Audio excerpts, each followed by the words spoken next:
మొదటిగా నాకు వచ్చిన దేవునికి వందనాలు. నా పేరు పాలేటి కృపానందం, మాది కాకినాడ జగన్నాథపురం అయ్యారు.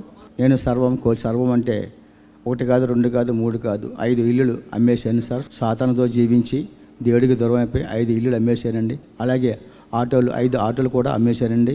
నాకు దేవుడికి దూరం అయిపోయి సాతానుతో జీవించి 4-5 ఆపరేషన్ కూడా జరిగాయండి. ఆ 5 ఆపరేషన్ పోయిన సంవత్సరం డిసెంబర్లో జరిగిందండి.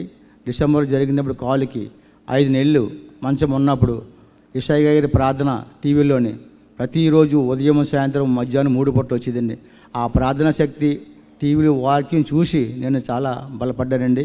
5 నెలలు మంచం ఉన్నప్పుడు నీకు ఎక్కడికి వెళ్ళినా నీకు తోడుంటాను అన్న వాగ్దానం ఇషయ్య గారు చెప్పారండి. అదేవిధంగా నాకు పోయిన సంవత్సరం డిసెంబర్లో 2025 డిసెంబర్లో ఆపరేషన్ జరిగిందండి. ఇప్పటి వరకు నాకు ఏమీ లోటు లేకుండా ఇషయ్య గారి ఓన్లీ ప్రార్థన వల్ల నాకు ఇప్పటివరకు ఏం లోటు లేకుండా అన్నీ చూస్తున్నానండి. ఇంకా నాకు పోయిన నెలలో మా అల్లుడి ద్వారాగా నాకు ఒక కొత్త ఆటో కూడా ఇచ్చారండి దేవుడు. ఓన్లీ ఇషయ్య గారి ప్రార్థన వల్లే పోయిన సంవత్సరం నుంచి ఇప్పటి వరకు నాకు ఏమీ లోటు లేకుండా ఏసే కంటబుల్ కాసుకపడుతుందండి.